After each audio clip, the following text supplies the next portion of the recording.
Tension between the unions and the stevedoring companies seems to be mounting, sparking fears of another prolonged industrial campaign on the waterfront. Already there's been an escalation of rolling stoppages and work bans, now talk of lockouts. Tracy Kirkland reports. The waterfront dispute of the late 90s crippled Australia's import and export markets, but once resolved led to waterfront reform and increased productivity. 14 years later, some fear the climate at the waterfront is deteriorating again, with rolling stoppages and work bans escalating. We saw what happened in 98. We certainly don't want to go back there, and I don't think anyone does, and I don't think the unions do, but and neither do the employers. But it just can't go on, and I think you have to come to a situation where resolution may require very strong action on the part of the employers. Are you talking about action like Qantas has taken? Lockout, yes. Talk of heavy-handed tactics don't seem to worry the Maritime Union, which is trying to negotiate new workplace agreements. Well, the Patrick dispute in 98 was a brain tumour. This is a passing headache. It's a few hours, a few days. It's limited in action and scope. It's designed to get the company to make a concrete offer which is going to relieve the economic pressure on our members.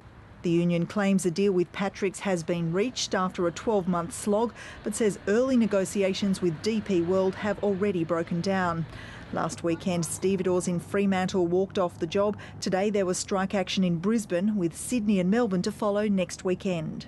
It seems a softening up exercise will show them our muscle, and I think in our view the stevedores have to stand up to them.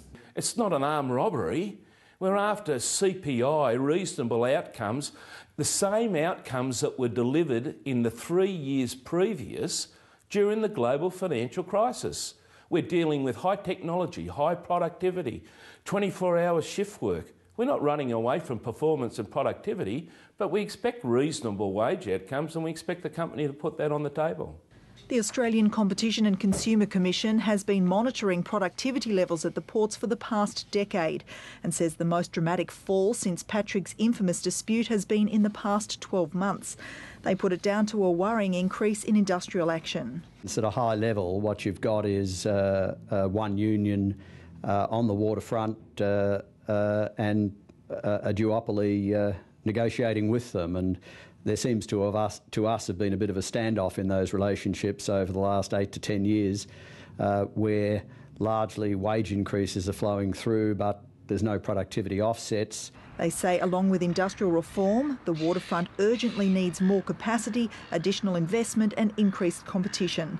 The possibility of escalating industrial action is also concerning retailers. If there's a hold-up in the supply chain, and if you're coming into a major selling season, a summer or a winter season, and obviously you're waiting on those goods to come in, then yes, it can be very crippling when the stock isn't there when you expect it. You want to get that stock in and sell it at the right time. Stevedoring companies Patrick's and DP World, who have both been hit with recent strikes, were reluctant to talk to the ABC while negotiations were still underway.